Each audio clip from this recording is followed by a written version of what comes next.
I'm Steve, I'm 59 and I've been retired for 10 years now. That wasn't the plan. I'd started off thinking it would be a career break and in the end it turned into a retirement. My career up to that point had been in the television industry. I joined the BBC, worked at Television Centre in West London. After that I moved on to Channel 4 and it's a bit of a cliche but I don't know how I ever found the time to go to work because my life is pretty full at the moment with one thing and another. When Laura Ashley floated on the stock exchange, I was very green. This must have been about 1986 or something. And I knew nothing about investing at that time. And the only reason I was interested in buying shares in Laura Ashley was because my girlfriend at the time wore Laura Ashley dresses, which is like a pretty dumb reason for wanting to invest in a company. And I remember going along to my branch of Barclays in Chiswick High Road and sort of saying, well, can I see the bank manager, please? I'd like to talk about buying some shares. So looking back on myself then, I realised I had a lot to learn at that point. The first thing I invested in was actually an investment trust, and the investment trust appealed to me because it was a very clear product, which meant, okay, you were effectively investing in one company, but that company in turn invested in a whole range of other companies, and therefore you're diversifying your risk so that you're not putting all your eggs in one basket. So that if in that group of companies some do not so well that year, there'll be others that have probably done really well. I did my research by reading the money section of the Telegraph, as it happens every week, and it was not the sort of thing that you sort of read once and then you think, okay, that's it, you've learnt it. And there's a lot of repetition in it, and over time you get an understanding of what's out there and, you know, the various products and the various risks associated with them.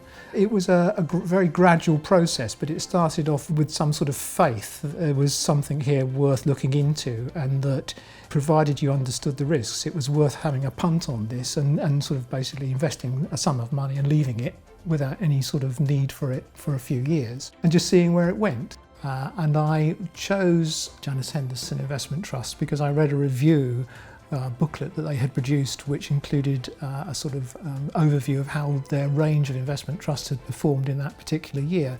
And several of them caught my eye, and I invested in at least two, being the Far East Income and the Bankers Investment Trust, and they had performed well that year, and they have gone on to perform well, particularly in the last year. Managing investments you have to be a bit careful about. The first thing is that a lot of paperwork can appear through your letterbox. And I have a little ritual where my wife works part-time and she's quite happy for me to go on what I call a paperwork day and catch up with paperwork which otherwise I would probably not get around to doing if I was in the house. So one of the things that I take with me are things like the Janus Henderson annual reports.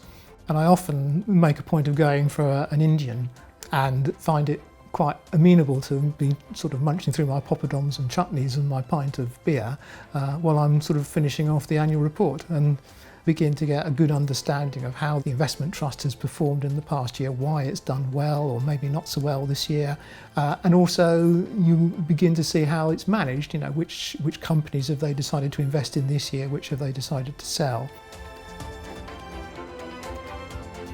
My background is quite humble. My mother used to clean offices and my father was a plumber for the Corporation Waterworks. So I didn't come from a moneyed background at all. You know, we were a home where we turned the sauce bottles upside down.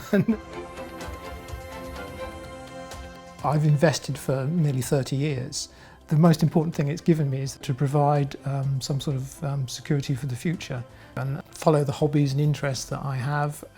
We have a dog, Harley, who we spend a lot of time, well, we have to spend a lot of time grooming because she's quite a hairy beast and she needs walking. So being able to retire early and have the time to enjoy a lovely dog like we have and all the other things that I'm able to do is in large part due to the performance of investments that I've had over the years.